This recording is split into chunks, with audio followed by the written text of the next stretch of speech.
We're Bison! We are impacted!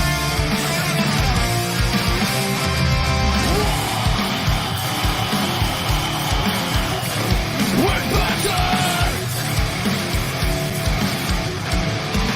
We're ready to get up! We want to win! Light the fire of power that make us free! We never break down!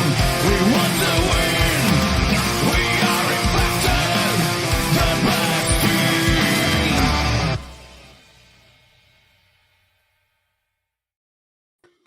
Hello and welcome back to episode 35 of Impacted Live. Coming to you live via the Total Nonstop Impact Network on YouTube and Twitch. I had a little mind block there, boys. And literally, my mind just literally went blank. I'm like, oh my God, where are we coming from here? Anyway. You stepped into the empty space, my friend. Empty space of Joe's mind. I am your host, Bison, and today I'm joined by the TNI-UK team of Simply Steve and, of course, the Joker. Hello, chaps. How are we doing? Very well, thank you. How are you? I'm fairly well this week, mate. First couple of days of this week, I had a bit of a cold. I was a bit bunged up. Luckily, I don't know whether you probably still hear it a little bit in my voice, but most of it cleared up. Yesterday, I sounded like the abominable snowman or something because it was so croaky. It was ridiculous. Yeah. Oh, mate, yeah, I was definitely a bit rough Monday and Tuesday, and I was thinking, God, I hope I feel better by Wednesday. And I do. But it is blisteringly hot in this office, boys. It is blisteringly hot. I've got two fans going, and it still feels like a sauna in here. It's just absolutely boys. So any of you UK guys out there, you know exactly what I'm talking about. We're in the middle of a mini heat wave at the moment. Yes. I think the last couple of days it's been like 80 plus here in the UK, which is fantastic. I'm not moaning at all. But when you're not used to it, it certainly is certainly a bit warm. How are you, Steve? What have you been up to? Yeah, like you say, you're sort of dealing with the heat, aren't you? We've been away this past weekend, so we've had like a little kind of break, doing some different activities and that. I don't know if anyone knows out there. We've had a little break away at Centre Parks. Oh, lovely, mate, lovely. We do love a bit of Centre Parks. Doing a bit of swimming, bit of badminton, bit of squash. Bit of nice, everything really. Nice. So, yeah. I'm feeling very jealous right now. Yeah. Oh, so you're aching a bit. You're aching a bit today. That's one way to put it. That's what you're trying to say. That's what you're trying to say. I ache, brother. I ache. What about you, Joe? What you been? I know you've been out and about in the garden, I believe. Is that right? Still doing a bit of gardening? Yeah, still doing a bit of that. But the heat, to be honest, burns me out. So I'm not solar power paneled. The heat drains my batteries. So I've been asleep most of the day because it's been so warm. But I've been out in the garden getting stuff sorted out there, and then just keeping myself busy with little bits and that. Really fantastic. Well, you're looking well, brother. You're looking well. You. Both of you are looking well. It must be the glorious sunshine which is making us feel good, and I do like that, definitely. Now, listen up, guys. I just at this point, I just want to ask everybody in the chat. So notice the chat's building up quite nicely already. We've got we've actually got Wrestle Buddy in today. Oh, how welcome, cool is that? Nice to see you, buddy. And not only that, we've got Stream Elements. I think I saw in there. Chiefs Nation 479. Armand is in there as well, and again Mir's in there, Mir Neeson. So it's nice to see you guys coming in. I always like to give you guys a little shout out. Yeah. So it was good to see you in the chat. Thank you to everyone that joins. But can you do me a favor as well? Can you give us a thumbs up, boys? That's what we need. We need a thumbs up. If you're new to the channel, if you've not joined us before and you're new to the channel, please don't hesitate to hit that subscribe button. Yeah, hit that subscribe button. And then once you've done that, you'll notice there's a little bell. When you see that little bell, lift that finger and give it a tickle. That bell loves a good tickle. Right, give it a tickle. So I always say, thumbs up, hit subscribe, give us a tickle. Love it. All right, boys. So if you could do that, we'd really, really appreciate it. And of course, if you do that, you'll never miss any of the great content coming from, of course, us, the TNI-UK team, and the US teams as well. Trent, J-Bone, was it Ringside Bill? We've got there as well, and I believe Kalon has been coming back as well recently. So interesting to see what this man has to say. And don't forget, guys, they've got a Patreon. So if you're looking to get involved and seeing a bit more of Kalon, especially because I believe he loves a bit of the old After Dark and stuff like that. I've noticed some of that's been coming out. Make sure you head over to the Patreon because those guys, they put in so much work, so much time and effort. It'd be great to see, you show them a little bit of appreciation if you can. If you can't, whatever, it doesn't really matter. But if you can, that'd be great. So that said, you don't get a Bison lick. So show them some love. Well, that's true. That's true. You've got to show them some love, and you get a Bison lick, guys. Everybody gets a Bison lick when they join the Patreon. That's for sure. Right. Okay. So we've got a lot to talk about this week, guys, haven't we? I mean, not only have we got obviously the Against All Odds review to do. Sorry, we've also got a few news items that have popped up, and we've also got the preview to tomorrow night's BTI and obviously Impact. Now, loads of stuff to talk about here. So I thought what we'd do is, rather than sort of kind of going too crazy or going too far off the rails, let's get slap bang into some of the news and rumors. I've got 4 items here that I wanted to just quickly hit on, see what your guys' thoughts are on that. And the first one I want to talk about, which was released yesterday, I believe, via Impact and New Japan Pro Wrestling, is that Josh Alexander is heading to New Japan Pro Wrestling to fight Alex Coughlin. Or is it Coughlin? I don't know. I'm sure somebody can clarify the pronunciation on that one. But I'm excited because I think, Josh going over there shows that this working relationship now is really starting to come together and start to go to fruition. I think this is going to be really good. Josh is a perfect person to go over and do some work with the New Japan guides as well. What are your thoughts on this, Steve?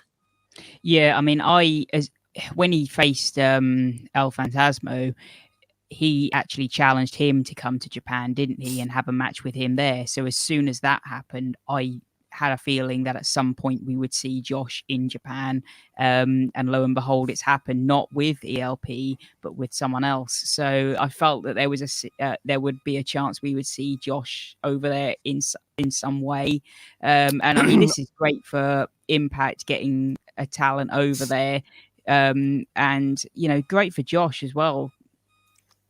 Oh yeah, without doubt. I mean, it gives him more worldwide recognition. Obviously, more people get to see him. More people get to find out he's the X Division champion of Impact. Yeah. And if they see him perform, which, at the end of the day, anyone who watches Josh Alexander, especially if they're a fan of that kind of style of wrestling, they're going to want to watch Impact because they're going to want to see more of him. What about you, Joe? What do you think? I'm really pleased for him. This was one of his goals when he went into professional wrestling, was to go to Japan. He said it online, and he said it. I think he said it with the interview with you as well. I think he did. Yeah, he did mention Japan. Yeah, Japan was one of the main goals on his career, and he's gone there now, which is great for Josh Alexander, and it's fantastic news for Impact Wrestling. And going back to what you guys have just said, it's his style of wrestling. If people want to see that strong style of wrestling, you see a lot of it in Japan already. And Josh Alexander he's like Eddie Edwards. He's the perfect combination wrestler, and TJP, a perfect combination wrestler, chain grappler, submission specialist. He can do everything and anything, and the guys in Japan are going to fall head over heels for him. And I think so. We'll see. Right, Joe. Yeah, I think you're right, mate. We'll see him in Phantasmus at some point there as well. I think that'll be like the final match in New Japan. I think you're right, mate. I think you're right. Yeah. I think he is destined to be a big hit. I think in Japan, with those guys. I mean, they're all amazing. I mean, I want to see him against Kojima as well. I think that would be a hell of a. Oh my god! Can you just imagine how hard hitting that would be? One thing that is interesting is the fact that he's managed to get over Japan with the current sort of rising corona sort of situation they've had. Is it confirmed that he's actually going to Japan, or is this match going to take place in the US? Because don't they do a show which is sort of kind of like a lot of the sort of kind of US based wrestlers? That I don't know. Oh, I can't remember the show. I had it written down earlier. I think it is based in the US. But so can anyone in the chat confirm this one? Yeah. 'Cause I'm sure you guys know. There you go. Critical Sting straight in there. It's in California. So Yeah. there you go. So I knew that there was something that was going. I knew they did something in the US. So that's great. So, and that allows. I think that's also one of the good things about this partnership as well, is that you know at the end of the day it helps New Japan kind of with regards to what they're doing in the US as well. So I think that it's. It's fantastic to see that. It's going to be one hell of a match. That's going to be one hell of a match. Whatever else comes from this as well, whatever Josh touches, at the end of the day, I've never seen a bad match from Josh Alexander. So, no, it's impossible. I agree, Joe. I think it is. It's pretty much impossible. You'd have to be a really crap wrestler to not have a good wrestling match with Josh Alexander. That's for sure. And I don't think I don't recall ever seeing a bad match of Josh's ever. I know I'm a massive fan. Everyone knows I'm a massive fan. But that's why I'm a massive fan, because I just don't believe I've ever seen a bad match. So I wouldn't be a massive fan if that wasn't the case. So I think this is great, and I think it's also a good indication of exactly how well or how good this partnership between Impact and New Japan is now working out. We're starting to get a good relationship. We're seeing some good stuff now. So I think it's going to be, good. I do. I'm looking forward to it. Now, the next thing that came out, which is very interesting, was that we saw like a tweet. We saw like a social media release from George the Iceman. And he basically breaks it. We're getting a dangerous match at Slammiversary. That's pretty much what he said. It was a dangerous match at Slammiversary. We just need to speculate what it could be. I mean, are we talking Ultimate X? I'm not sure, because I believe it's at the venue that we're at now, and I don't believe the venue there is high enough to put an Ultimate X up. But there you go. So there's a possibility it could be Ultimate X. There's another possibility. Obviously, the King of the Mountain's been mentioned a few times. It's come out of Josh's mouth, funny enough, over the last couple of weeks. And of course, there's still possibilities of Full Metal Mayhem, cage matches, all that kind of stuff. I don't know. What are your thoughts on this, guys? Yeah, Steve, well, like you say, the two matches you mentioned, do they fall into like dangerous category? I don't know. Being smacked around the head is pretty dangerous. Yeah, they can be risky, but the words that he's used are dangerous. And like I've been racking my head of like, I don't know, like, like really struggling to kind of think of like maybe it is a word of like, you're thinking too much into it, but. Yeah, the only match I've watched and sort of thought, oh god, that is dangerous, is back when they done the Elevation X. Elevation X, cool, bloody hell, that was a while ago, wasn't it? Yeah. But... I mean, I don't know. It's just very interesting. I think they're releasing the information on Friday. Is that right? I think I saw somewhere that it was being released on Friday. Electrified steel cage, Critical Sting says. Oh yeah, that could be a dangerous one. As long as it's not an exploding ring, that's all that matters. We don't want none of them exploding ring. God, Jesus, no. That was the worst thing I've ever seen. But of course, it was AEW, so it was amazing. It was the best thing since sliced bread. So there you go. That's for another show. Hey to Maj Raju. Obviously, hello, mate. Nice to see you. Thanks for joining us. I don't know, mate. I think it's difficult, but what I'm gonna say is, if I smacked you around the head with a steel chair, would that be dangerous? Do you think, or it depends where you hit me? I'm just wondering. I'm just wondering if that's something you think is dangerous or not. I don't know. I know one thing. If Janice was to come anywhere near me, I'd run a mile. But there you go. You know what I'm saying? But anyway, so there's that going on. So I'm interested. What do you guys in the chat think? Oh, hello, William. Nice to see you, my brother. Nice to see you, buddy. So, I don't know. What do you guys in the chat think? What do you guys think? I mean, Critical Sting's already said electrified steel cage match. Yeah. I don't know. I think the King of the Mountain is going to return this year, because it was intended to come back in 2020, and they built up the return of the old of it now over the last year with Josh Alexander stating he is the king of the mountain. So that they've slowly rebuilt it back in, and seeing the way Badman Fulton came in on Against All Odds and destroyed everybody. So something's got to be done to keep the monster in a cage. So something has got to that's something that brought King of the Mountain straight to mind. That, and it's an awesome match as well. It is highly entertaining. Well, I think between 2004 and 2009, it was a staple of Slammiversary, wasn't it? It was, definitely. And we got people mentioning in the chat there, like Jeff just mentioned King of the Mountain, maybe a ladder match. We haven't had one of those for a long time, have we? Ladder matches. The last ladder match was Jake Chris, Stacey Romero, Tessa Blanchard, Ace Austin, and Daga. And Ace Austin threw Tessa Blanchard off the ladder from the table. So we got TLC. Maybe we could have table ladders and chairs. Oh, it'd be fun, mayhem. You know, I don't know. I mean, there is definitely quite a few options out there that it could be, but I'm certainly looking forward to find out what it's going to be. You know, something new. It could be something fresh, although it did. Yeah, I mean, they didn't actually say it was a return of a match. Just said, you know, getting dangerous, a dangerous match. Don't know. Could be anything. A cinematic match. You could be right. Sorry about that, guys. But who knows? Now, then. We've also had a report from Fightful.com, you know, mentioning that Moose has signed a 2-year deal with Impact. Now, I wasn't necessarily going to touch on this one because I'm sort of kind of on the, you know, I'm on the fence when it comes to these sort of kind of stories, because I'm again along the lines of, you know, I want people to themselves to clarify this kind of stuff, you know, or to come from Impact themselves. You know, rather than actually taking it from a site, unless they, you know, they're quoting the credible source as such, you know, unless Impact's given them the information or whatever, I don't know. But who knows? You know, I hope Moose has signed a deal. You know, I really do. I think the guy is absolutely awesome, and you know, I really hope that he has signed a multi-year deal. What's that? Oh, Sparkle Death match. There you go. But that's an AEW match, isn't it? That's a Halloween. Oh, is it? Okay, yeah, fair enough. That's coming for Halloween. That can't have fireworks anymore, so we'll be using sparklers instead. Yeah, exactly. So, and so what? I mean, what are your thoughts on this, guys? What are your thoughts on this? Do you think it's done and dusted now, or you know, are we still?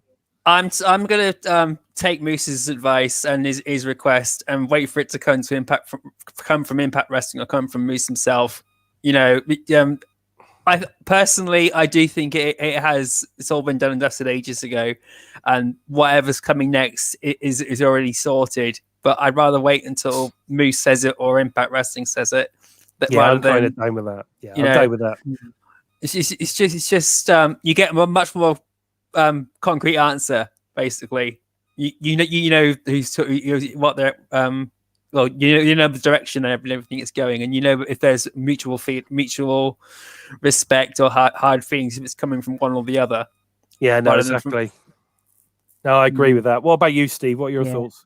Yeah, I agree. Like, whether they've had stuff, they've had it sorted for a while, or they are still trying to sort it. But I just don't see Moose working like everything seems to be working to like perfectly with Impact. I don't see him working too well in other sort of companies.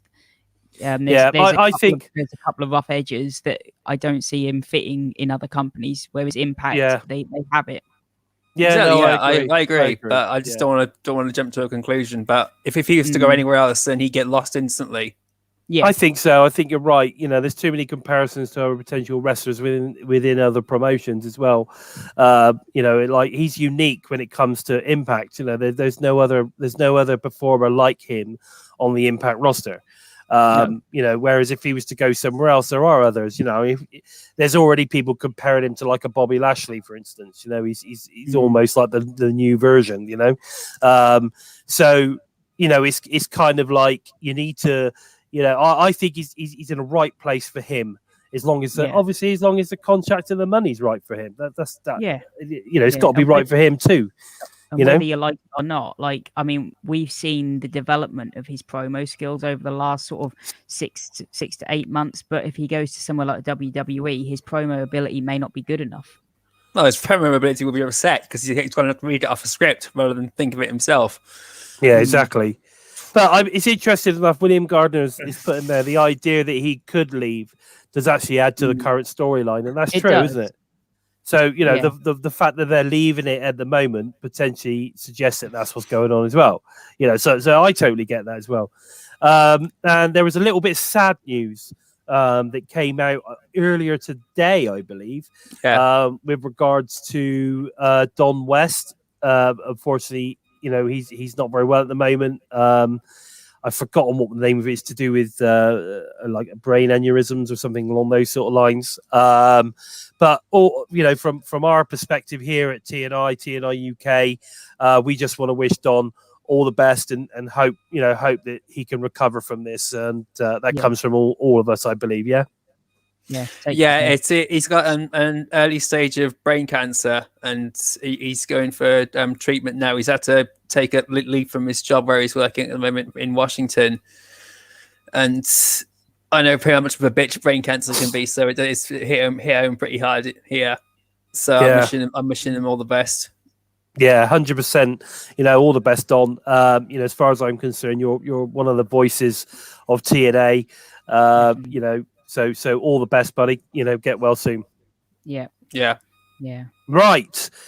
That said, that's pretty much the news items we sort of kind of going to go with today, because we've got so many other things to talk about. Especially this Against All Odds Impact Plus special review. And there is loads to talk about on this one. So I think we should get cracking on that. What do you think? Yeah. Members of watch. Let's get cracking on it. So basically, the show pretty much got straight into it. It literally got straight into it. So it was the Good Brothers, Doc Gallows, Carl Anderson versus Sami Callihan, Tommy Dreamer in a street fight. I personally thought this match was a great match inside and outside the ring. I mean, it was all over the place. It's my cup of tea. I really enjoyed this match. Sami was Sami, Dreamer was Dreamer. The Good Brothers were the Good Brothers, and at the end of the day, we saw what we would expect from a match of that kind with those guys involved. Obviously, Sami Callihan ends up getting the victory after hitting Carl Anderson with a baseball bat. Nothing less than what we would expect. What were your thoughts on this match, Joe? I loved it. I managed to actually finally catch it yesterday. I watched the whole thing 2 nights ago and ended up missing the first hour because of issues, shall we say. So I ended up watching the whole first hour again last night just to catch this match, and it was fantastic. It was good to see that Dreamer and Sami were left to do their own thing rather than take things away from each other during the match, which a lot of people were expecting, that Dreamer was going to get whitewashed, and so it's going to be Sami all to himself. But Dreamer got his set of offense, and Sami absolutely destroyed everybody. And Gallows and Anderson put on a hell of a good showing too. And to see Sami get the win that way was impressive as well. And then rather than whack Tommy Dreamer with the baseball bat like everyone was expecting, he even gave him the courteous thumbs up, which was quite surprising for me too. I thought I was waiting for him to just stick his thumb down and twat him with the bat or something, but he didn't. Or he was courteous enough to just leave Dreamer as he is, and then he went on his merry way, which was quite interesting. Definitely. What about you, Steve? What was your thoughts on this one? Yeah, I mean, given the fact that I wasn't like that bothered with Tommy being in the match, I really enjoyed it. Sometimes you can be a bit like afterwards, like, it was all right for a Tommy match, but he really put the match over. And I really came away from this match thinking I could really watch that match again. That was fantastic. It really was. And the ending I thought was perfect, because they took Tommy out, and then Callihan basically won the match on his own. They really shined a light on him. Yeah, I think so. I think and that was the whole point in this match. I think was just to show how badass Sami is, and the reason why, Don Callis is scared of him. Basically, I think it was a great match. Can I just have a quick shout out to Mark there and Hakeem who've just joined us? Hey, great to Hakeem. see it. Great to see Uncle Mark. Mark. We've got Bill's Bear in there as well, which is great to see. So, no, you're right. It was an absolute barn burner of a match, and Sami came out of it looking really, really strong, which is exactly what this match was all about. And I think they did a fantastic job. But yeah. So once that was done, we then moved on to Joe Doring, obviously with the World Tag Team Champions, the Violent by Design, Eric Young, Rhino Diener, versus Satoshi Kojima and Eddie Edwards. With Eddie Edwards. So, I thought this was a really good match. And, I thought this match was all about basically showcasing that Japanese strong style. And boy, did these guys bring it, didn't they? I mean, Doring hits were just thunderous. They were just absolutely thunderous, as were Kojima as well. It was just hard hitting, like from start to finish. I mean, Doring at the end hits the thunderous spinning power bomb to get the win. I wasn't sure whether this was going to end up with a Doring win, but I'm glad it did because Violent by Design need to keep this winning streak going. They really do. But I thought this was an incredible match, and if you love this style of wrestling, then you need to watch this match because it was bloody damn good. It was bloody damn good. You're right, Mark, 100% right. What were your thoughts on this one, Steve? I know you quite like the strong style, don't you? Yeah, and I'm with you actually. I really wasn't sure. For the majority of this match, I thought Kojima was going to get the win because Doring was pretty much in control the majority of the match. So you think, well, he's getting beat down, and Kojima's kind of got to get the win here because he's not had a lot of offense, and he got a few hope spots near the end. But when you kind of watch it a second time, there isn't much offense that Kojima gets in on Doring. So this was pretty much a whitewash for Doring here. So yeah, it was pretty much a bulldoze through Kojima from Doring here. Yeah, definitely. What about you, Joe? What do you think? I absolutely love this match. It was I've mentioned before I'd seen one of the matches they had ages ago, the last match they had, and this one it was almost like a throwback to there, but as Steve said, a bit more one-sided towards Doring. But this was also to build Violent by Design, and we've got things to come with Kojima still.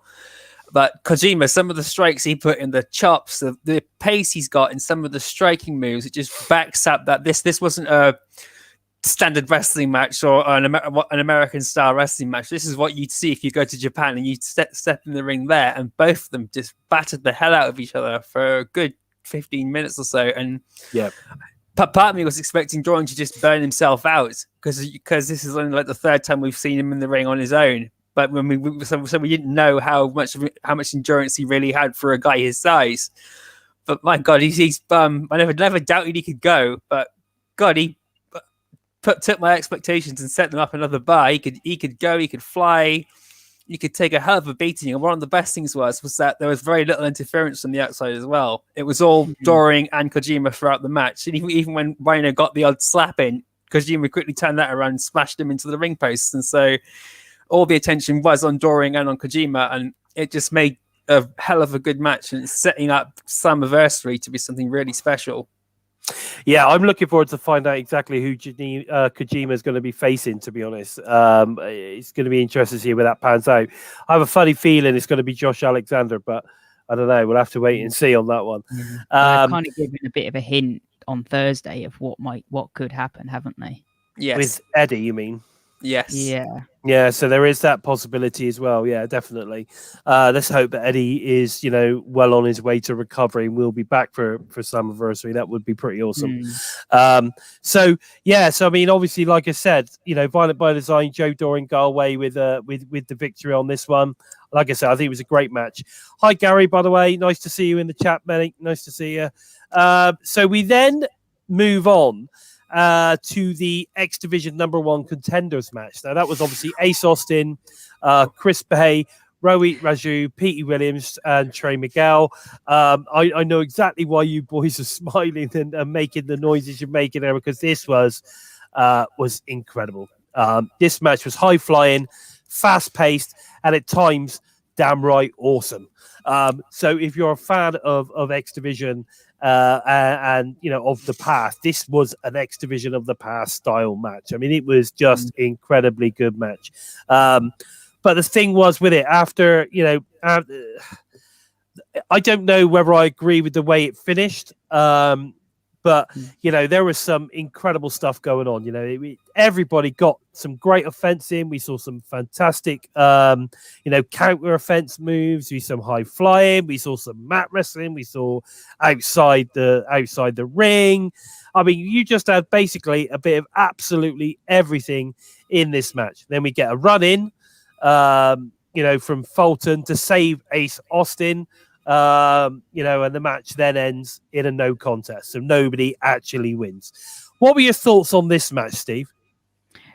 Well, firstly, for me, in the match, I thought Rohit and Trey stood out for me. I thought they, you know, they had the most in the match. Well, I if I was a first time watcher, I think, oh, those two stand out. And like we were saying earlier, we were sort of saying that King of the Mountain has been spoken about, and maybe that's why this happened, to sort of maybe drag it out a little bit. And when Fulton walked in, there was a look on Ace's face that made me think, are they splitting these two up? Because he didn't look too happy, Ace. Well, you know, again, when you end up with a no contest, I mean, nobody's going to be happy, are they? That's the trouble. Oh, no, but... yeah, they did then leave together, which made me think, okay, maybe they're not. But yeah, that was my first thought, which I kind of don't want them to. But yeah. No, because I still think that there is a possibility that we could see them end up with a tag team run, but I don't know. What about you, Joe? What do you think? Oh, this match was incredible. It just showed why these guys are keepers for Impact Wrestling, especially Rohit and Chris Bay and Ace Austin and Trey Miguel. Those guys, all of them had their moments, but that twisting elbow drop, elbow drop, leg drop that Ace Austin did off the turnbuckle onto Rohit and Chris Bay was absolutely incredible. I love that move so much. And when Fulton got involved to get this into a no contest, immediately I thought King of the Mountain has got to come next. Just Trey Miguel's reaction to it, and he knew someone was there, and you can see him mouthing, "Oh shit!" I'm not gonna lie, I love the move from Ace Austin, the double leg drop thing, the twisting double leg drop. I thought was superb. The only thing for me with that was the setup just took a little bit too long. That you knew that something like that was coming. That was the only thing for me. It was almost the way they set it up didn't spontaneously happen. That was the only thing for me. It's sort of kind of like the other positive I would say, like, is on Thursday when this happened, I thought, Christ, they're making Fulton look like a beast here, and they've done the same thing here. Yeah, I mean, he literally just destroyed 4 people in one move. How many people can say they've done that? And the one thing that I'm disappointed in is that I picked Petey Williams to win this match, and now we don't get Petey Williams versus Josh Alexander. So I'm really gutted that we're not going to be seeing that anytime soon. I want to see that happening, especially if Petey Williams is going to retire anytime soon, because he has talked about going up for the next executive vice president role like that Don Cullis currently has. So I'd love to see Petey Williams versus Josh Alexander at some point to cap off his run in the ring. That would make perfect sense, though, wouldn't it? You've got Scott D'Amore with Petey Williams as his number 2, given their history. Yeah, it'd be awesome. And so that was the only thing that I was like, oh no. Yeah, but we sort of kind of discussed that, didn't we, in the preview? That we thought, even though it was unlikely, we thought, what an opportunity it could have been to get those two in the ring. Two Canadians, two very proud Canadian wrestlers going at it. I think it would have been, for even if it was, even if Petey lost, he doesn't have to win, but it just would have been a great match for sort of kind of in between, Against All Odds and Slammiversary, wouldn't it? When, I think it would he- have been. Yeah, when Petey hit that top rope Canadian Destroyer into Ace Austin, that had me thinking of when he did it to Fulton instantly. And so when Fulton injection had just come out of nowhere, part of me knew that this is now going to be settled at Slammiversary. It's not going to be done and dusted tonight. So the ending, the ending was a bit screwy. I can see everyone's point to that, but it carries the story forward while Josh Alexander is away defending his title elsewhere. So in some ways, it's while Josh Alexander's eyes are off the environment here, things are going to pot, so he doesn't know what to expect when he comes back. And That's true. Yeah, that is true. I wouldn't have it any other way, to be honest. It was so hard to really choose a winner outside of Petey Williams, just because the other guys are so good, and I wanted to see Petey Williams get his big match of the year. And after we had Jazz and Jordan Grace and all sorts earlier this year, so I really wanted to see something like that again, just because it was such a feel good thought in my head.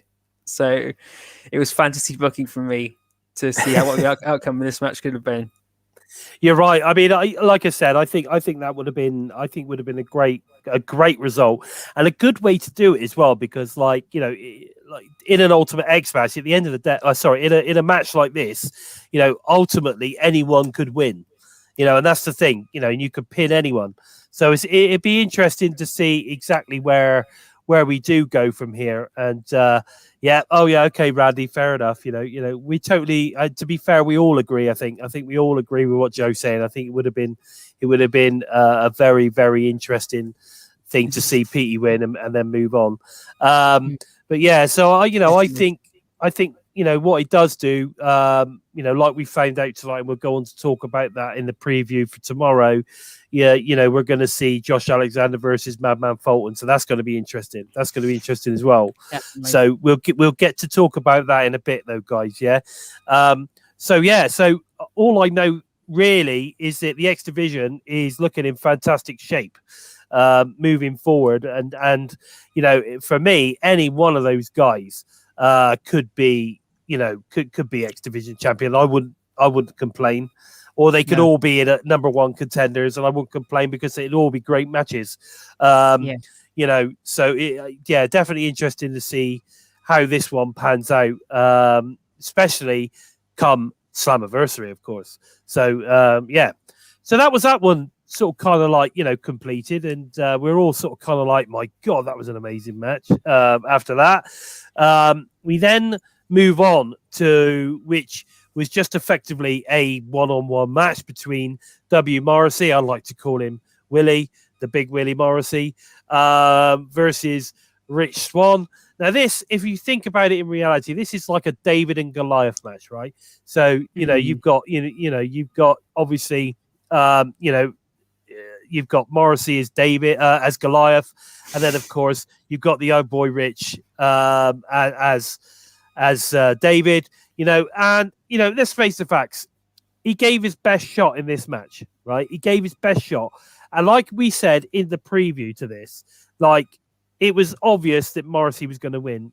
And because, but at the same time, it's a bit of a no-win situation for Rich Swann, because like if he was to win this match, everyone would be like, oh, so unrealistic. There's no way he would have beaten a guy of that size, right? Okay. Yeah. But then you would have got, now potentially, now that Morrissey's winning, you've got the Rich Swann fans going, oh, for God's sake, you put him into, he's 1 minute he's a world champion, then he loses, and now he's going off into become a jobber for some big oaf.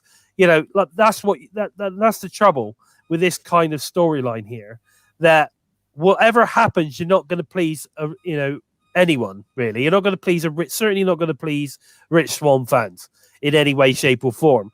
But I just felt Rich got an absolute pounding. I mean, he got a little bit of offense in. He did he tried his best.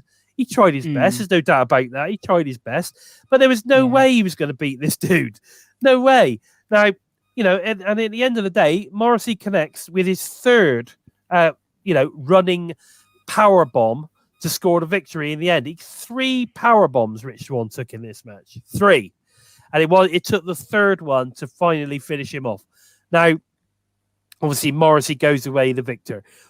You know, I'm not sure on this match, right? Okay, because it was good storytelling. There was definitely some good storytelling being told, but I don't know whether it was a good match. Like, I'm really on the fence on whether this was a good match or whether this was a bad match. I really am. What do you think, Steve? I know you're gagging to go on this one. The thing for me is, I think it was a decent match, but I think it really suffered from where it was placed on the card. Because for me, because Morrissey was on the offense for the majority of the match, and obviously because of the style he's working right now, a lot of his matches are on the slower side. And because it followed an X Division match, which is fast paced in that, it felt like it was moving in even slower motion. I guess. I mean, Morrissey just didn't seem to move. He just literally, That's what I mean. He was like the Terminator, wasn't he? He was just like the Terminator wandering around the ring. Following an X Division match, I was like really struggling to watch. So I'd have had a match, maybe like the Knockouts tag match in between those two matches, because the later card was very knockout and tag heavy. Yeah, you might be right. Yeah, you might be wrong. What do you think, Joe? I thought Morrissey just backed up why he's such a beast. You know, if you're gonna beat Morrissey, you're gonna have to beat him. You're gonna have to face him week after week after week and slowly chip away in that way. You're not gonna wear him down in one match and beat him that way. And you know that's basically the story that he's bringing for himself, and that Rich Swann and Willie Mack are putting over. That this guy, you're not going to take him down fairly to start off with.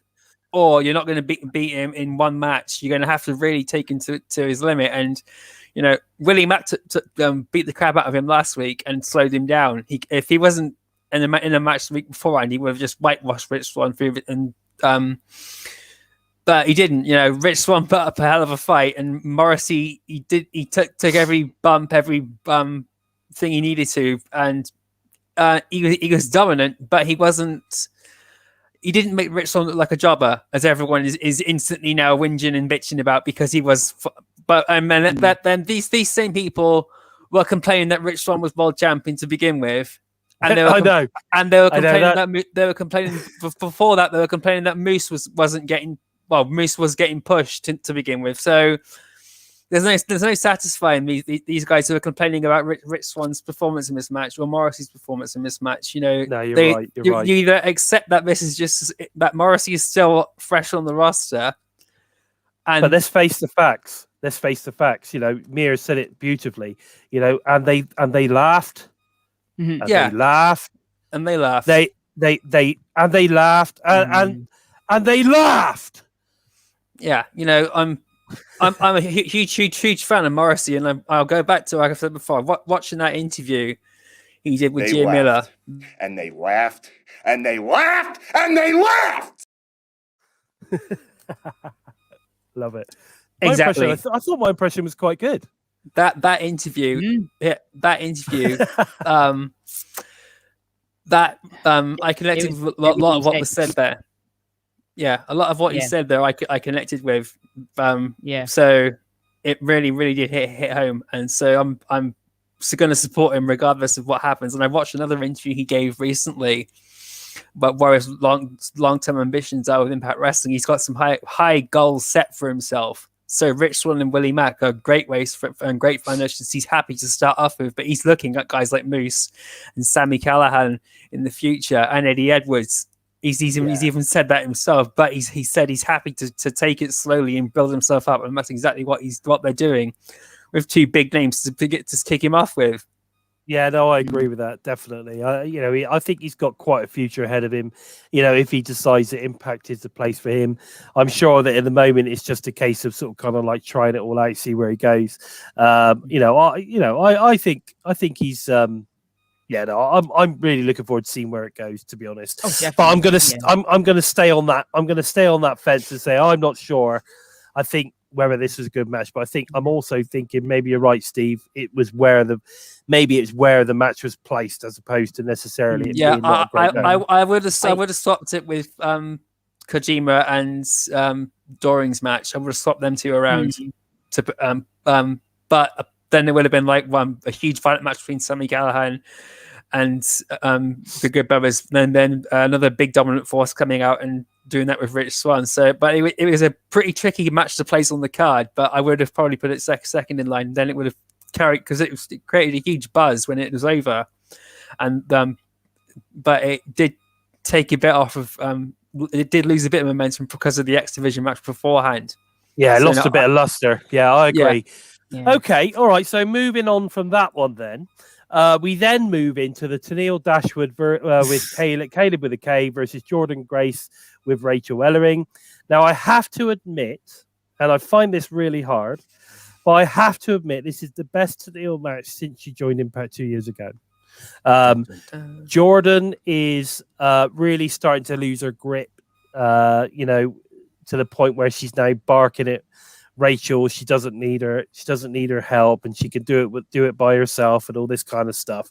But what I thought was good, don't get me wrong, it could have been Jordan that was just so good in this match. It made Tennille look good. I don't know, and I've said this before, that when you've got wrestlers like Taya, where you've got wrestlers like Jordan Grace and stuff like that, sometimes you can put in terrible wrestlers and they have, a good match because the person they're in with is dictating that match and making them look good, right? So, but I just felt that Tennille was really good. It was like she was almost totally on top of her character. She totally understood the story, where this was going. She got some good offense in. She looked strong, which she normally doesn't. So she looked strong in this match, again, we're starting to see, from a storytelling point of view, we're starting to see Jordan now really start to break down. That relationship between her and Rachel is getting a little bit paper thin now. So I think we're going to see that heel turn for Jordan turn back into a proper heel character fairly soon. But Dashwood rolls up Grace out of nowhere to win the match. Now, and then what do we get? We get after the bout, we get Grace is visibly frustrated with Rachel Ellering. She really is. Yeah, she's frustrated. And then, of course, she's enraged. Jordan Grace hits the ring, takes it out on Caleb with a K, with a vicious Grace driver. And I'll tell you what, I thought that was one hell of a Grace driver on Caleb. It was like a Grace driver from the depths of hell. I thought it was good. I really enjoyed this match, and I very rarely say that about a Tennille Dashwood match. So there we go. There it is. I'm eating the humble pie. This was a good match. What about your thoughts? What are your thoughts, Joe? What are your thoughts, Joe? Oh, Tennille Dashwood's been impressing me every time since she's come back, really, really quickly. And this was by far the best match she's been in. Jordan Grace sold a lot of the moves she got dealt really well, and Jordan Grace's ability to sell moves has gotten so much better over the past few months as well. So all this work with Fire and Flavors really added something there. But Tennille Dashwood's offense in that, it was just so much more fluent.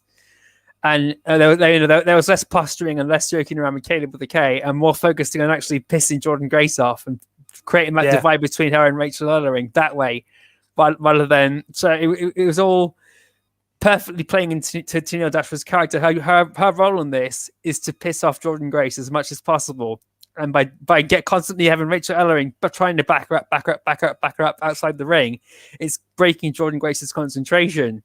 So Tennille Dash was just playing out this whole role as an antagonist perfectly, and I was actually quite surprised she got the victory. I was expecting Jordan Grace to beat her. I think I can't remember the predictions. I think I predicted Jordan Grace to win, but when Tennille Dashwood won and Jordan Grace just went almost. I thought she was going to whack Rachel Ellering for a second. By the way, I did as well. Yeah, I thought we were going to see that heel turn there and then. Yeah, but and then, I don't know. But Rachel Ellering, she said to her, Caleb with the K was the one who was going to stop the match. I was trying to stop him. So Jordan, when she stopped and looked at him, you could see her. She was bright red. Her cheeks. She was. Someone was going to get smashed, and Caleb with the K is going to need another neck brace after that driver. That was just awesome. Yeah, I agree. What about you, Steve? What do you think? Yeah, I mean, the story for me has been like, it started off a bit sort of like, here we go again. But it's Grace has just been so good with like the character work that it's kind of got me into it. And I think since she's come in, she's always been a face. So I'm very intrigued to sort of see like what she can do with a heel character. And yeah, like you've been saying, Tennille, like I think like since the start of this year, she's definitely been improving more, and this was definitely the best match. So yeah, this was definitely a match that by the end of it, I was like, yeah, I'm very, very intrigued, and where they go from here as well. Yeah, no, totally. I'm totally down with that. I'm just going to reply to a comment here because next bike one, Tennille Dashwood is the best. Now, we're going to have to agree to disagree on this one, my friends. And we're just going to leave it at that. We're just going to leave it at that. I'm not saying she's terrible, but like I said, I was impressed with her in this particular match. It's the best match I've seen her do in 2 years. So who knows? Maybe she's gonna suddenly shoot to the stars. But this over the last sort of kind of several months, this character has definitely been growing on me. So again, I'm not one to hate on anybody. It's just a case of I either like you or you're not. But you can always change my mind. What I'm saying here is that I'm slowly changing my mind on Tennille, but we'll have to wait and see. I'm open. I'm open to find out more. I'm open to see more. Let's see where we go with it. I don't know. Let's see where we go with it. So once that was over and done with, we then move into the Knockouts Tag Team Championship match. So we get Fire and Flavor of Kiera Hogan, Tasha Steelz, Mark's favorite there, versus Susan and Kimberly. Now, I thought this was another awesome match from Fire and Flavor. There was some fab storytelling from Susan and Kimber as well. Overall, I thought this is a really good match. Susan's character in this, I thought was just gold. I really enjoyed the character development in this match. I thought it was really good. What about you, Steve? What are your thoughts on this one? Yeah, I thought it was a decent match. I thought Kimber and Tasha were fantastic in this, and disappointed we don't see more of Kimber in the ring. Personally, that's something that I think that Impact really need to do. But the trouble for me was I just never ever felt like that Fire and Flavor were going to lose, so it was just a little bit too predictable. Yeah. Mark, stop creeping on Tasha, for God's sake, mate. She is pretty awesome. There's no doubt about that. She is pretty awesome. I'm not going to lie. Now, the thing is with this match as well, Fire and Flavor obviously put Susan away with a swinging net breaker, which was absolutely perfectly executed. Followed that by a flog splash to retain their titles. I'm not going to lie. I enjoyed this match. I could watch this match over and over again, I think, because it was just so well executed from top to bottom. Really, really well executed. What about you, Joe? What did you think? I was thoroughly engaged in this match. From start to finish, Deonna Purrazzo sent them out there. If you don't win this, and you're not worthy of standing by the virtuoso anymore, So there was that little bit of doubt on Kimberly's mind that could Susan really hold it together to give us the victory? And I don't know if you guys had seen that promo they did on Twitter the night before, also when Susan's going on about this is the plan and this is how we're going to win the Knockouts Tag Team, and that one's and Kimberly's there. Like, what the fuck is she talking about? And but Tasha, I'm going to agree with Mark. Tasha Steelz in this match was absolutely on fire, no pun intended, and the way she kept on all the double team offense and that when the referee was distracted, jumping over Kiera Hogan's shoulders and poking everybody in the eyes, and that she was just incredible. She may have been on fire, Joe, but according to Mark, she definitely brings the flavor. Oh yeah, she definitely does. And Kimberly and Tasha Steelz, if they go solo, they've got a hell of a lot hell of a lot of potential there. And Tasha Steele, I've said it quite a few times, she's one of the best signings from last year. And she's just backed it up again. And Kiera Hogan's done a fantastic job of just gelling with everybody. You know, this could have been a match that went the other way, with it just being two teams put together for the sake of putting a match together. But Susan and Kiera Hogan's experience working with each other really, really backed everything up as well. So it was just a great match from top to bottom. Yeah, I agree. Totally agree with everything that you're saying. I agree, Mark. You're right. We just missed the shoe. That's all. There was no shoes involved. Yeah, I totally agree, Mark. They are absolute fire from the moment they enter the ramp to the minute they leave. They are a fantastic team, and I want it. Long may they reign. I say, long may they reign. Because I love their commentary of their own matches as well. I think that's pretty awesome. And it just goes to show the fantastic conditioning that they have to be able to basically commentate and perform the wrestling moves as they go. It's just incredible. What talent, you know, incredible. Of course, so that match was over and done with, and then we roll into the Impact World Tag Team Champions. You know, Violent by Design, Rhino and Deonna as they're implementing the VBD rule. So they come out obviously with Eric Young. They're versus Decay of Crazy Steve and Black Taurus. Obviously, there was no Rosemary with them because she was obviously getting prepared for her match, which was to come a little bit later. So, you know, Decay went for it right from the bell. I mean, they just went straight for Deonna, straight off the bat. You know, they went for it.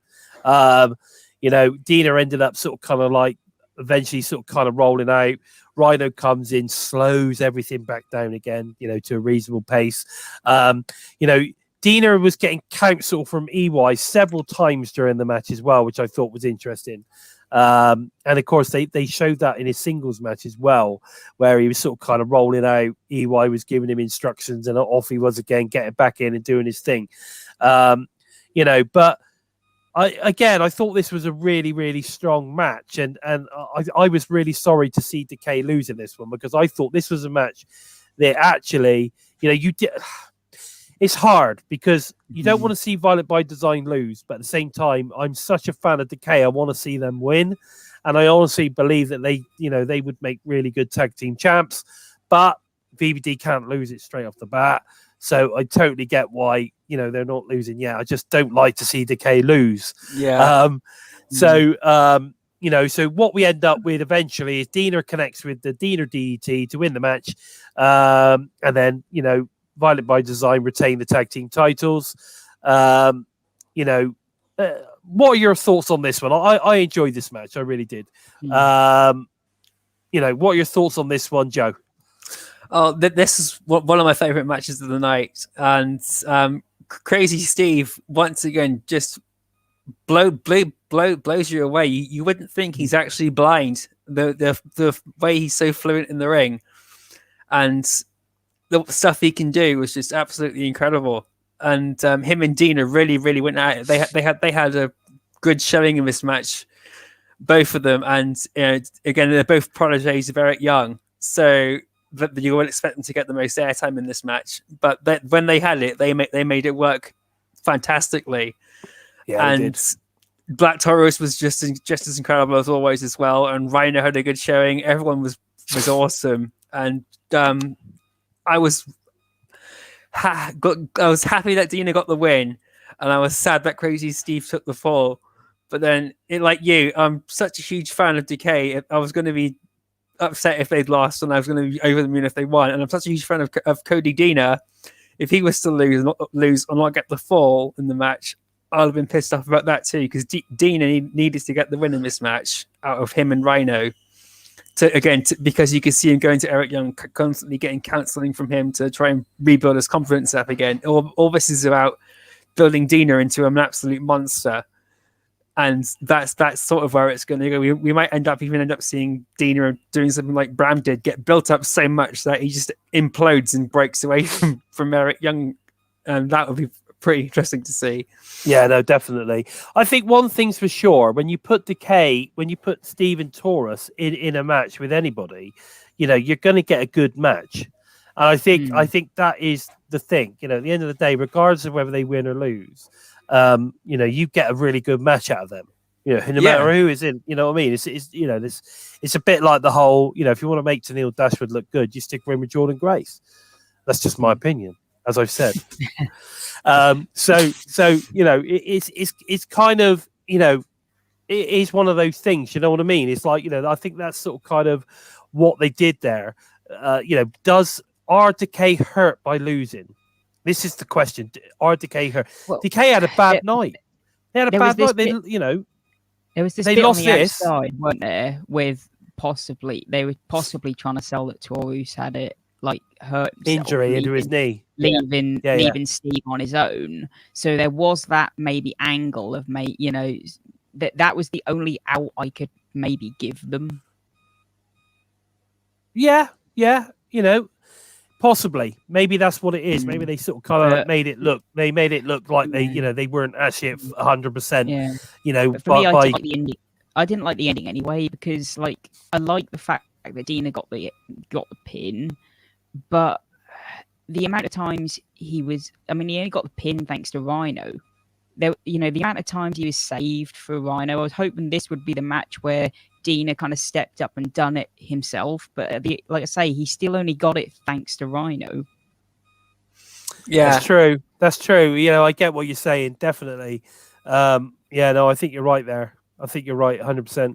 Now, once this one was done, you know, I'm excited about this. We then get to see, I've not mentioned much of the sort of kind of in between the matches stuff, but I wanted to mention this because of obviously what's happening Thursday.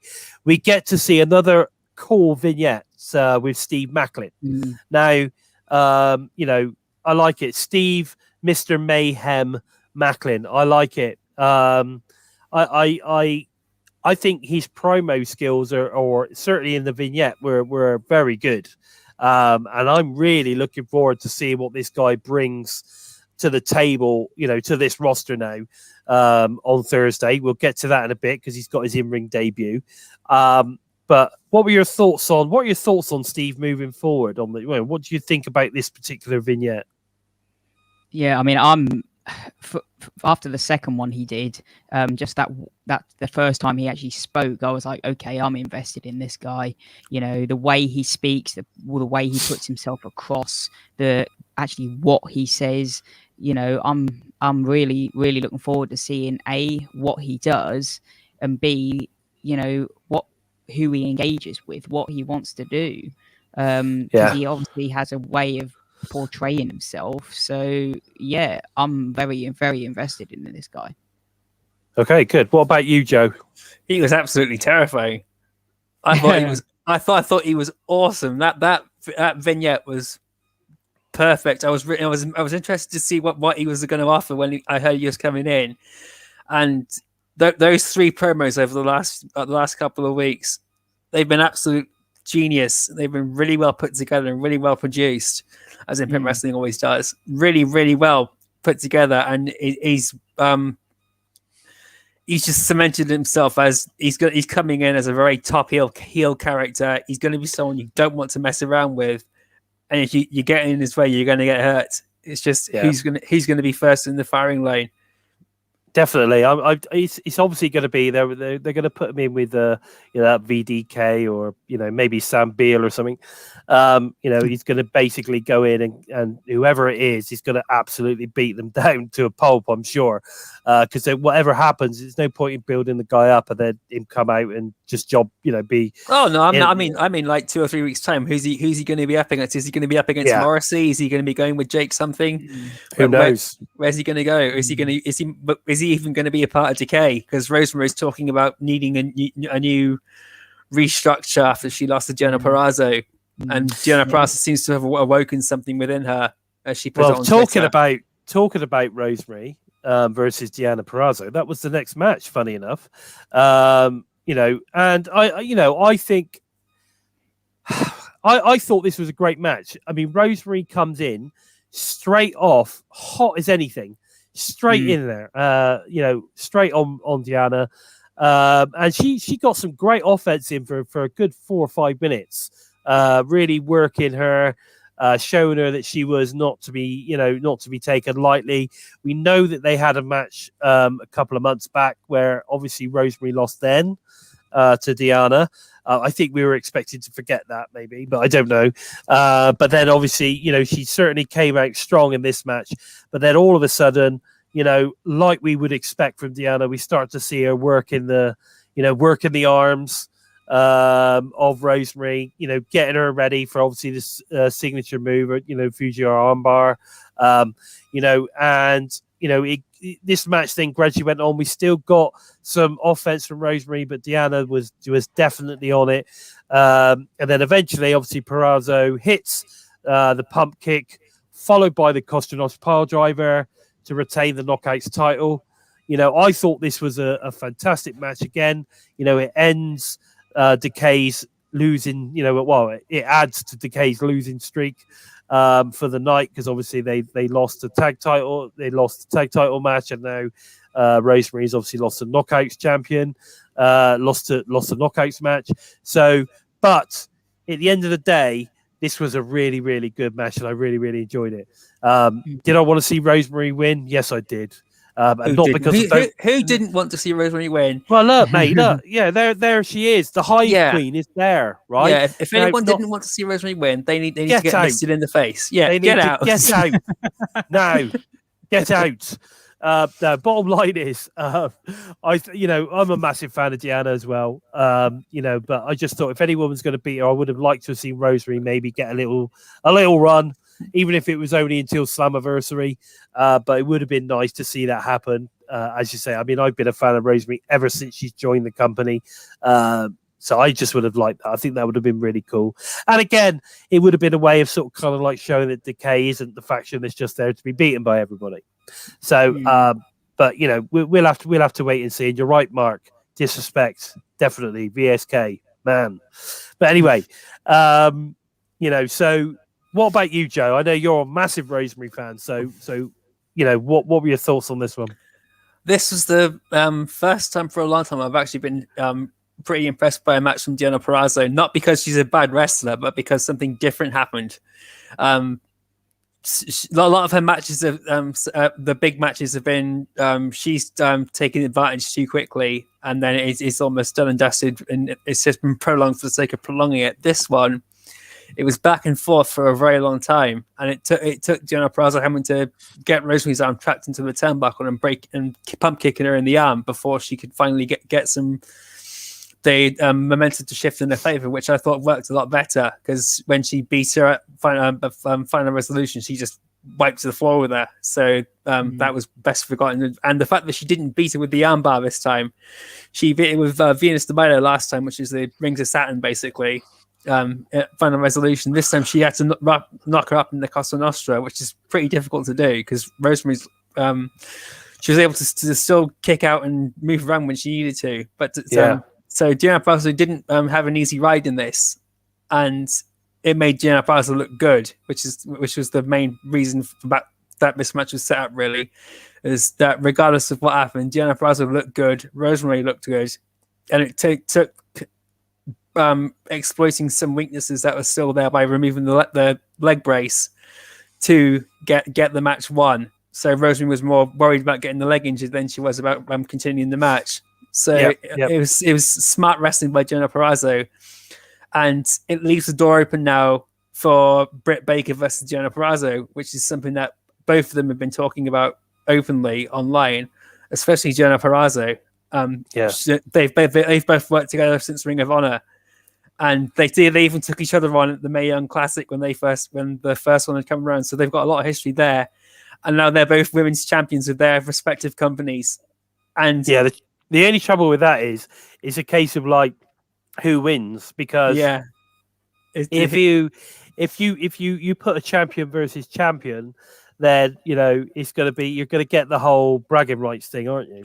Yeah, we got champion versus champion with Deonna Purrazzo and Fabio Apache, but Britt Baker's already issued the challenge to champion versus champion when she won the title on the night she won it. Yeah. And that's slowly getting drip fed now from Deonna Purrazzo's end, that yes, we've got this history, and yes, I would like to face you. And I think we might hope if the things are going now with the way the relationship's going with AEW and Impact Wrestling, we might see it come Bound for Glory, which would be very interesting. Yeah. The thing is, you feel like if you're being fair, like Impact won or AEW won the last one, Impact you'd feel win this one. Yeah, it would be nice if they did, definitely. Sort of kind of almost return the favour, I suppose. What are your thoughts in the chat on this one? You know, do you think we're going to see, Deonna Purrazzo versus Britt Baker? You know, I'm not sure on this one. And which way do you think it might pan out? I'll be interested to see what you guys think on that one. Steve, turn the light on, man. We can't see you. It's like you look like, I don't know. There you go. Look at the hat. There he is. The handsome fellow. It was just so sunny out there that it was just getting so hot. Oh, I know what you're saying. It's boiling in here. Still got the fans blasting away behind me.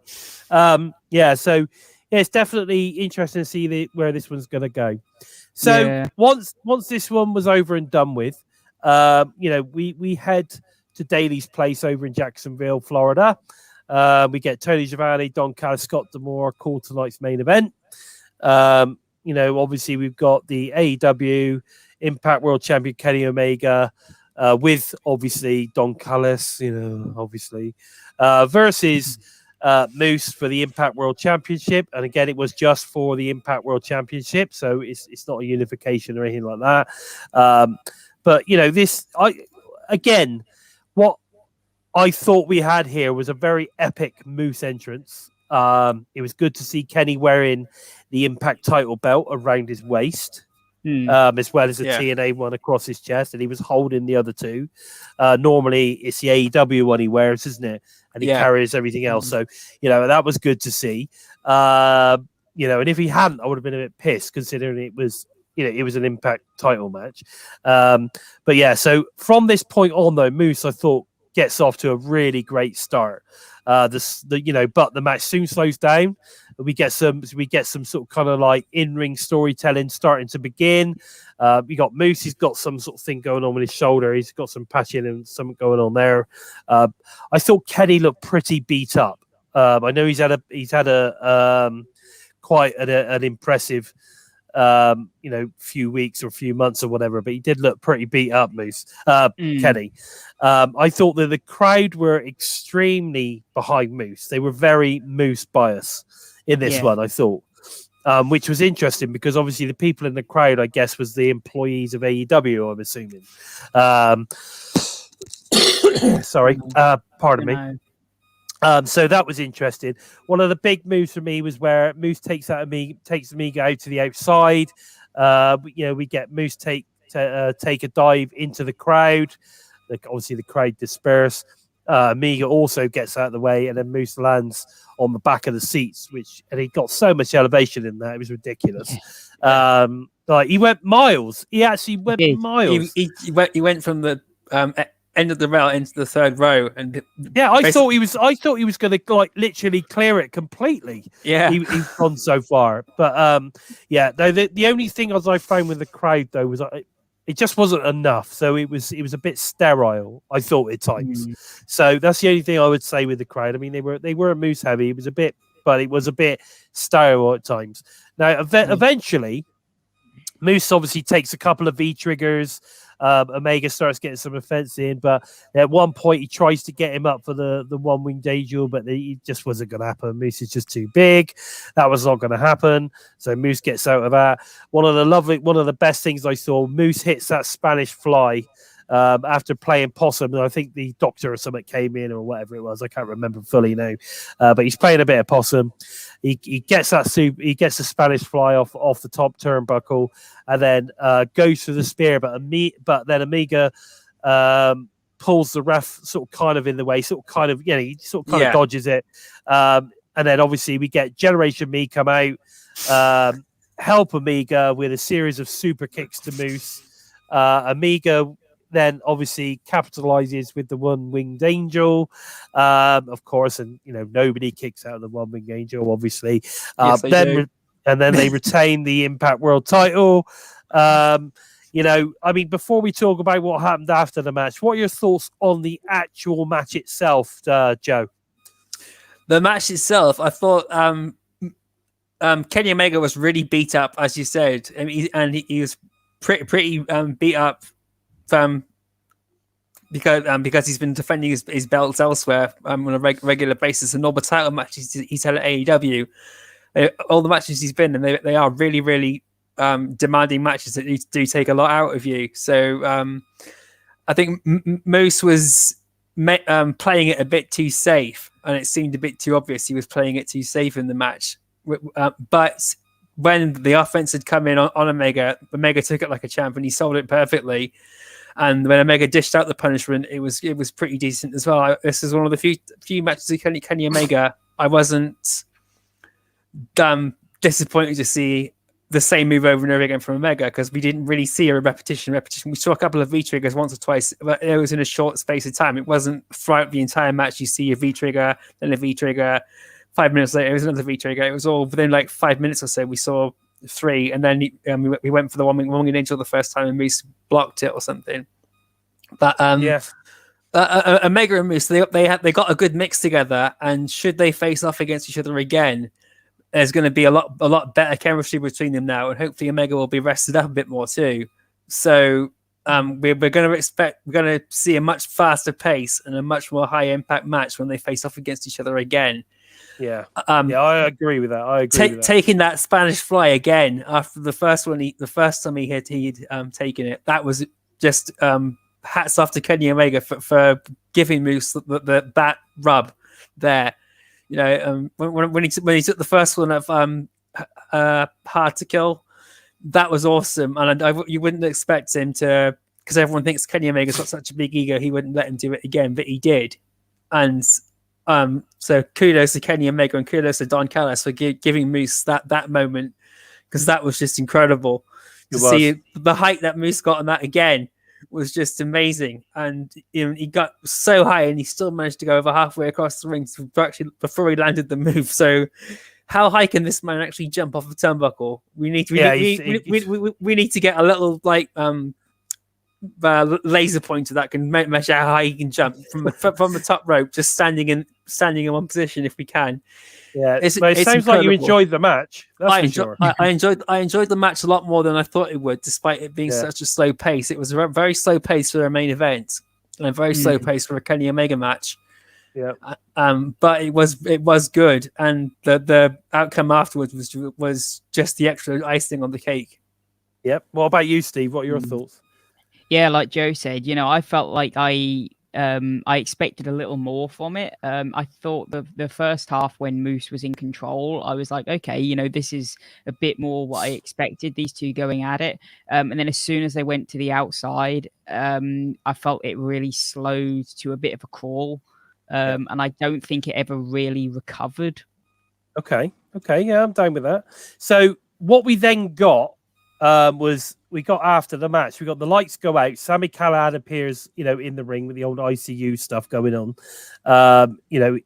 Callihan then attacks the Young Bucks with a baseball bat. Don Callis leaves the commentary table and gets on the mic. Callis reminds him he's an Impact, executive vice president and actually his boss. Callihan retrieves a table from underneath the ring, prompting Callis to fire him on the spot.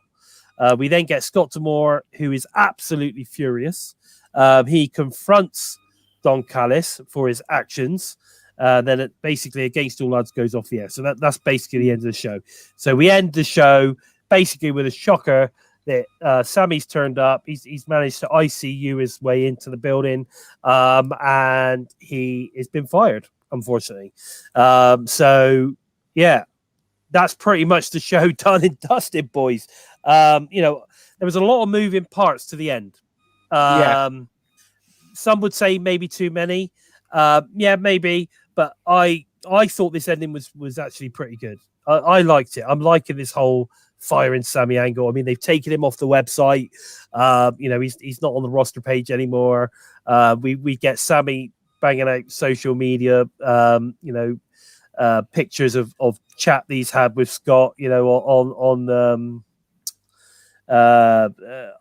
text, as opposed to he's not answering his phone calls, but he'll text him, that kind of stuff. So I'm looking forward to seeing where that falls. Now, of course, that moves us nicely.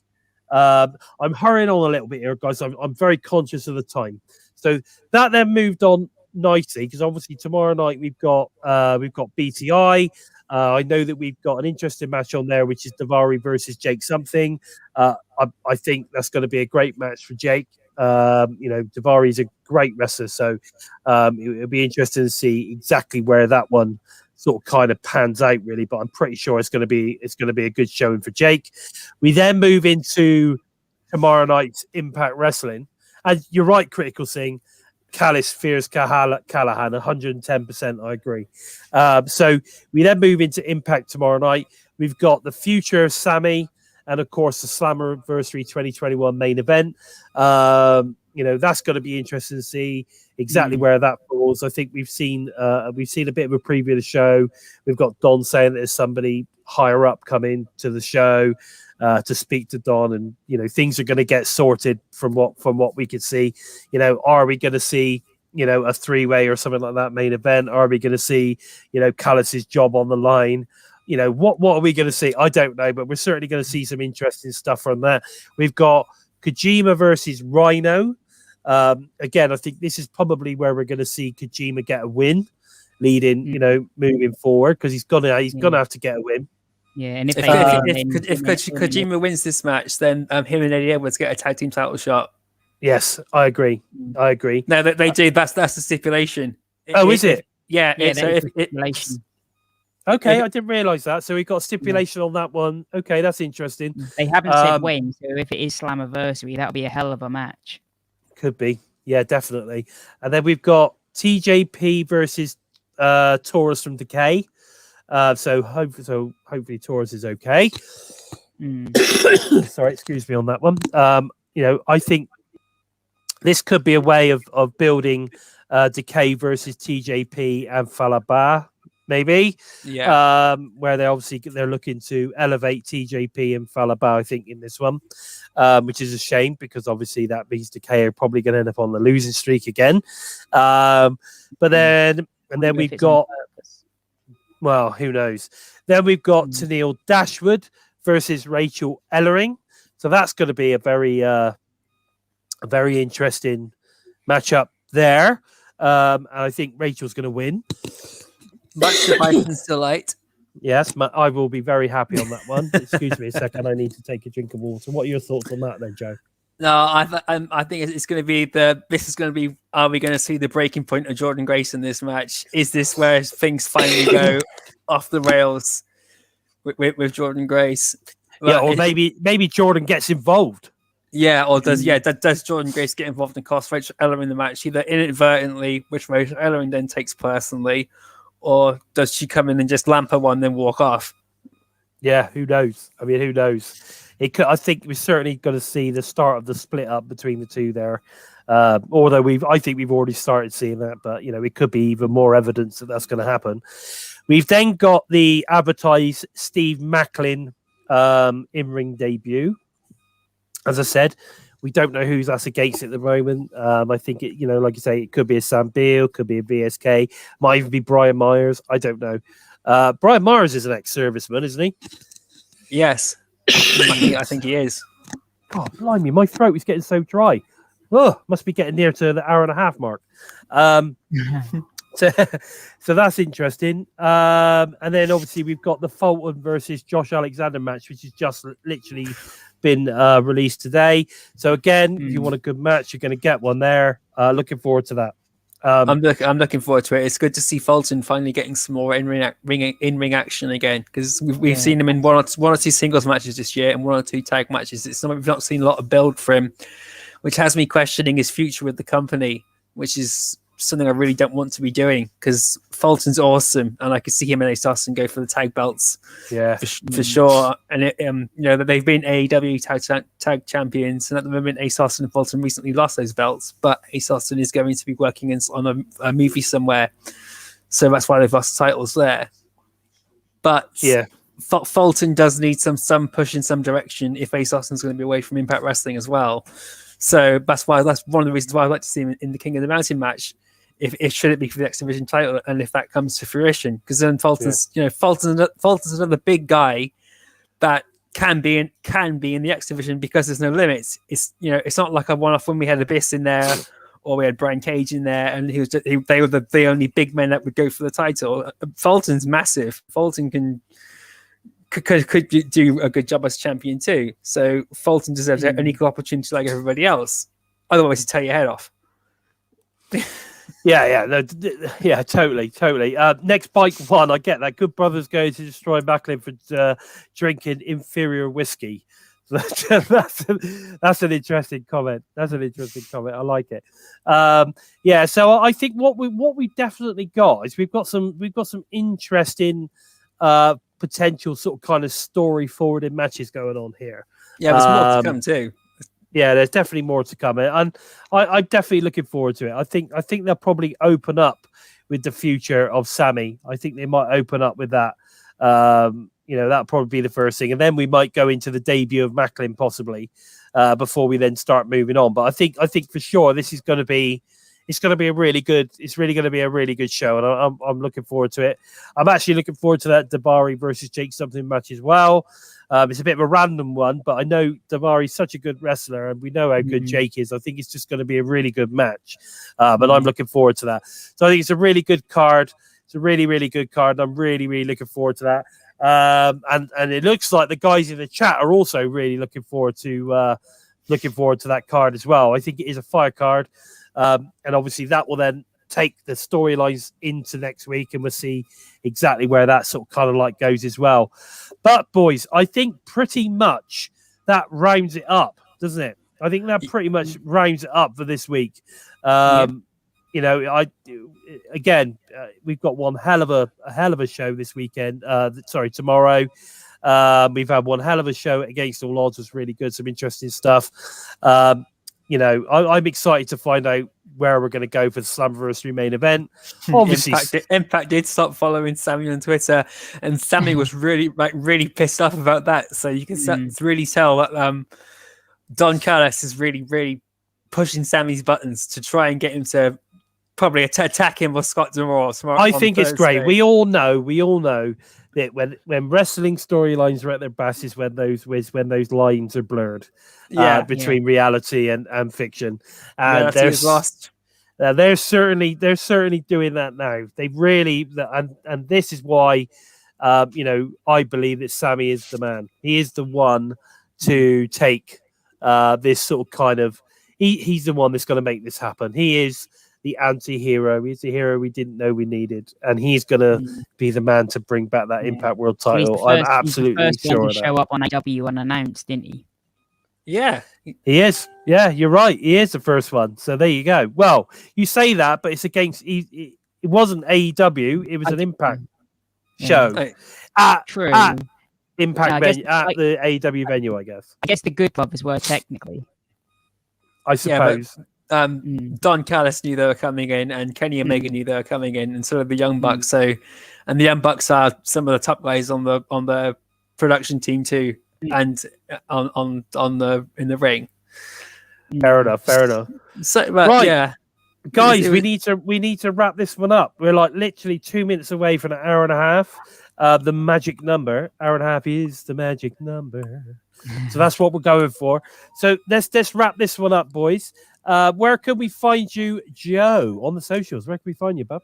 You can find me at Joe-ker Empty Space. You can jump onto WrestleBuddy and look for the Impact Wrestling articles there. You can find me on there.